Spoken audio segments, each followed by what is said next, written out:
Hi നമസ്കാരം, welcome back to taste and delish with Sudha. നിങ്ങളെല്ലാവരും സുഖമായിരിക്കുന്നു എന്ന് വിശ്വസിക്കുന്നു.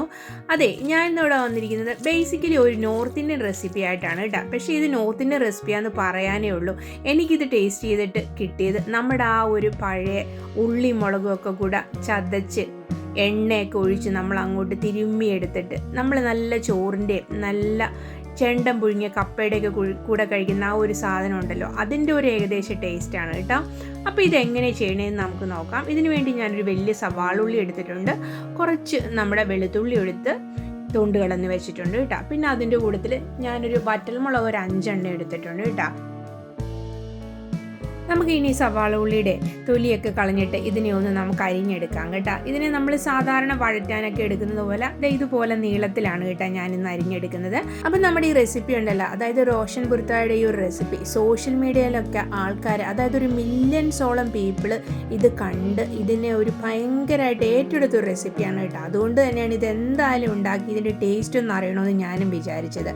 അപ്പോൾ പറയാതിരിക്കാൻ പറ്റില്ല, ഇതിൻ്റെ ടേസ്റ്റ് എന്ന് പറഞ്ഞാൽ ഇതൊരു അപാര ടേസ്റ്റാണ്. നമുക്ക് 5 മിനിറ്റ് കൊണ്ട് ഇത് ചെയ്തെടുക്കാനും പറ്റും കേട്ടോ. അപ്പോൾ ഇത് നമ്മുടെ സവാള ഉള്ളി എല്ലാം ഇവിടെ റെഡി ആയിട്ടുണ്ട്. ഞാനിതിനെ എല്ലാത്തിനും ഒന്ന് വേർപെടുത്തി എടുക്കുന്നുണ്ട്. ഇനി നമുക്ക് അടുപ്പത്തേക്ക് ഒരു ചീനിച്ചട്ടി വെച്ച് കൊടുത്ത് അതിനകത്തേക്ക് ഒരു 3 ടേബിൾ സ്പൂൺ അളവിൽ എണ്ണ ഒഴിച്ചു കൊടുക്കാവേ. ഞാനിവിടെ സൺഫ്ലവർ ഓയിലാണ് ഇതിനു വേണ്ടി ഉപയോഗിച്ചേക്കുന്നത്. അപ്പോൾ അതിനകത്തേക്ക് ആ എണ്ണയൊക്കെ ചൂടായി വന്നപ്പോഴത്തേക്ക് നമ്മുടെ എടുത്തു വെച്ച വറ്റൽമുളക് ഉണ്ടല്ലോ, ആ വറ്റൽമുളക് ഞാൻ ഈ എണ്ണയുടെ അകത്തേക്ക് 5 എണ്ണം ഒരുമിച്ച് അങ്ങോട്ട് ഇട്ട് കൊടുക്കുന്നുണ്ട് കേട്ടോ. അപ്പോൾ ഫ്ലെയിം ഒന്ന് കുറച്ച് വെച്ചിട്ട് വേണം ഇതൊന്ന് ചെയ്യാൻ കേട്ടോ. നമുക്ക് ഈ നമ്മുടെ മുളകിനെ നന്നായിട്ടൊന്ന് എണ്ണയിലിട്ട് വറുത്തെടുക്കാം കേട്ടോ. അപ്പോൾ ഇത് നമ്മുടെ മുളകൊക്കെ ഈ എണ്ണയിൽ കിടന്ന് നന്നായിട്ട് വറുത്ത് ഇവിടെ സെറ്റായി വന്നിട്ടുണ്ട് കേട്ടോ. അപ്പോൾ ഇത് നന്നായിട്ട് റെഡിയായിട്ട് വരുമ്പോഴത്തേക്കും നമുക്ക് ഇതിനെ ഈ എണ്ണയുടെ അകത്ത് ഒന്ന് കോരിയെടുത്ത് മാറ്റി വെച്ച് കൊടുക്കാം കേട്ടോ. അപ്പോൾ ഇത് നമ്മുടെ മുളകെല്ലാം സെറ്റായി ഞാൻ എണ്ണയിൽ നിന്ന് അതിനെ കോരി ഒരു പാത്രത്തിലേക്ക് എടുത്ത് വെച്ചിട്ടുണ്ട് കേട്ടോ. ഇനി ഇതേ എണ്ണയിലേക്ക് തന്നെ നമ്മൾ നേരത്തെ റെഡിയാക്കി വെച്ചിട്ടുള്ള ആ ഒരു വെളുത്തുള്ളി ഉണ്ടല്ലോ, ആ വെളുത്തുള്ളികൾ അതെല്ലാം കൂടിയിട്ട് അതിനെ ഒന്ന് നമുക്ക് നന്നായിട്ടൊന്ന് ഫ്രൈ ചെയ്തെടുക്കാം കേട്ടോ. നന്നായിട്ട് തന്നെ ഫ്രൈ ചെയ്തെടുക്കണം കേട്ടോ. പക്ഷേ ഇതിൻ്റെ തീ ഇപ്പോഴും ചെറുതായിട്ട് തന്നെ വെച്ചാൽ മതി, അല്ലെങ്കിൽ ഇതൊന്ന് കരിഞ്ഞു പോകുവേ. അപ്പം നമുക്ക് ഈ ഒരു വെളുത്തുള്ളിയും കൂടെ ഒന്ന് നന്നായിട്ട് ഫ്രൈ ചെയ്തെടുക്കാം. അപ്പം നമ്മുടെ റെസിപ്പി കണ്ടുകൊണ്ടിരിക്കുന്ന കൂട്ടുകാരെ, ഇതൊക്കെ ഒന്ന് ഇഷ്ടപ്പെടുവാണെങ്കിൽ ഇതിനെ ഒന്ന് ലൈക്ക് ചെയ്യാനും പിന്നെ ചാനൽ സബ്സ്ക്രൈബ് ചെയ്യാതെയാണ് കാണണമെങ്കിൽ ഇതൊന്ന് സബ്സ്ക്രൈബ് ചെയ്തൊക്കെ നമ്മളെ ഒന്ന് സപ്പോർട്ട് ചെയ്തേക്കണേ. അപ്പോൾ നമ്മുടെ വെളുത്തുള്ളി എല്ലാം ഫ്രൈ ആയിട്ട് ഇവിടെ സെറ്റായി വന്നിട്ടുണ്ട്. നമുക്കിതിനെയും കൂടി ഒന്ന് കോരി മാറ്റി നമ്മുടെ മുളക് കോരി മാറ്റി വെച്ചതിൻ്റെ കൂട്ടത്തിൽ ഒന്ന് വെച്ച് കൊടുക്കാം കേട്ടോ. അപ്പോൾ നമ്മുടെ മുളകും ഉള്ളിയും എല്ലാം ഞാനിവിടെ കോരി മാറ്റി വെച്ചിട്ടുണ്ട്. ഇനി ഇതേ എണ്ണയിലേക്ക് തന്നെ നമ്മൾ നേരത്തെ റെഡിയാക്കി വെച്ചിരിക്കുന്ന ആ സവാള ഉള്ളിയും കൂടി ഒന്ന് നമുക്ക് നന്നായിട്ട് വഴറ്റിയെടുക്കാവേ.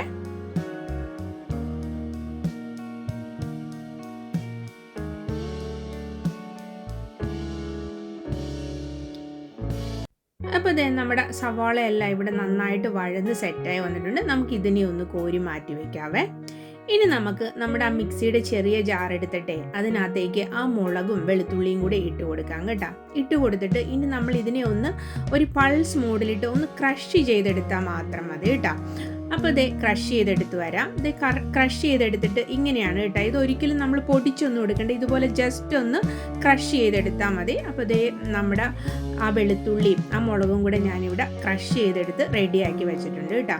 അപ്പോൾ ഇനി ഇതിനകത്തേക്ക് നമുക്ക് വേണ്ടത് നമ്മൾ ആ വഴറ്റി വെച്ചിരിക്കുന്ന സവാള ഉണ്ടല്ലോ, ആ സവാള നമ്മൾ ഇതിനകത്തേക്ക് ചേർത്ത് കൊടുക്കാവേ. ഇതും കൂടി ചേർത്ത് കൊടുത്തിട്ട് ഇനി നമുക്ക് ഇതിനകത്തേക്ക് ആവശ്യത്തിന് ഉപ്പിട്ട് കൊടുക്കാം. ഉപ്പിട്ട് കൊടുത്തിട്ട് ഇനി നമുക്ക് വേണ്ടത് കുറച്ച് കറിവേപ്പിലയും കുറച്ച് മല്ലിയിലയാണ് കേട്ടോ. ഞാനത് രണ്ടും കൂടെ ചെറുതായിട്ട് അരിഞ്ഞ് ഇതിനകത്തേക്ക് ആഡ് ചെയ്ത് കൊടുക്കുന്നുണ്ട് കേട്ടോ. ഇനി ഒരു 1/2 ലെമൺ എടുത്ത് അതും കൂടി ഇതിനകത്തേക്ക് ഒന്ന് നമുക്ക് പിഴിഞ്ഞു കൊടുക്കാം കേട്ടോ. അപ്പോൾ അതേ നമ്മുടെ 1/2 ലെമണും കൂടെ ഇതിനകത്തേക്ക് പിഴിഞ്ഞു കൊടുത്തിട്ട് കൈയൊക്കെ നന്നായിട്ട് കഴുകിയിട്ട് നമ്മൾ കൈ കൊണ്ട് തന്നെ ഇതിനെ ഒന്ന് നന്നായിട്ട് അങ്ങോട്ട് തിരുമ്മി എടുക്കണം കേട്ടോ. ഈ സമയത്ത് വേണമെങ്കിൽ നമുക്ക് ഒരു ടേബിൾ സ്പൂണ് വെളിച്ചെണ്ണയും കൂടി ഇതിനകത്തോട്ട് ഒഴിച്ചു കൊടുക്കാം. ഞാൻ വെളിച്ചെണ്ണ ഒഴിച്ചു കൊടുത്തായിരുന്നു, എനിക്ക് അതിൻ്റെ വീഡിയോ മിസ്സായിപ്പോയി കേട്ടോ. അപ്പോൾ ആ വെളിച്ചെണ്ണ ഒഴിച്ചു കൊടുത്തില്ലെങ്കിലും കുഴപ്പമില്ല, പക്ഷേ വെളിച്ചെണ്ണയും കൂടെ ഒഴിച്ചു കൊടുക്കുമ്പോഴത്തേക്ക് ഇതിന് നല്ലൊരു ടേസ്റ്റാണ് കേട്ടോ. അപ്പോൾ ഇതിനെ നമുക്കിനി ഒന്ന് കൈ കൊണ്ട് നന്നായിട്ട് അങ്ങോട്ട് എല്ലാം കൂടെ ഒന്ന് മിക്സ് ചെയ്തെടുക്കാം കേട്ടോ. നന്നായിട്ട് തന്നെ മിക്സ് ചെയ്തെടുക്കണം കേട്ടോ.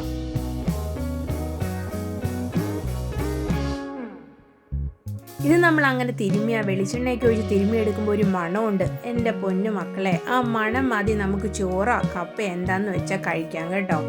അപ്പോൾ നമ്മുടെ റോഷൻ പുറത്ത് ഇവിടെ റെഡി ആയിട്ടുണ്ട്. ഞാനിതിനെ ഇവിടെ ട്രൈ ചെയ്തത് നമ്മുടെ കപ്പയാണ് കേട്ടോ. നല്ല ചെണ്ട മുഴിഞ്ഞ കപ്പയുടെ ആവി പറക്കുന്ന ആ കപ്പയുടെ കൂടത്തിലേക്ക് ഇതൊരു സ്പൂണും കൂടെ അങ്ങോട്ട് ഇട്ട് കൊടുത്തിട്ട് അതങ്ങ് കഴിക്കുമ്പോഴുള്ളൊരു ടേസ്റ്റ് ഉണ്ടല്ലോ, ഒരു ജാതി ടേസ്റ്റാണ് കേട്ടോ. നമുക്കത് പറഞ്ഞു തരാൻ പറ്റത്തില്ല. നിങ്ങളിത് ട്രൈ ചെയ്താലേ അത് മനസ്സിലാക്കാൻ പറ്റുള്ളൂ കേട്ടോ. അപ്പോൾ ഇന്നത്തെ വീഡിയോ എല്ലാവർക്കും ഇഷ്ടപ്പെട്ടിട്ടുണ്ടെന്ന് വിചാരിക്കുന്നു. അപ്പോൾ ഇഷ്ടപ്പെട്ടാൽ ഇത് ലൈക്ക് ചെയ്യാനും ഷെയർ ചെയ്യാനും എല്ലാവരും ഒന്ന് ഓർത്തേക്കണം കേട്ടോ. പുതിയൊരു വീഡിയോ ആയിട്ട് വരുന്നവരെ നല്ല ദിവസങ്ങൾ ആശംസിച്ചുകൊണ്ട് താങ്ക് യു ഫോർ വാച്ചിങ്.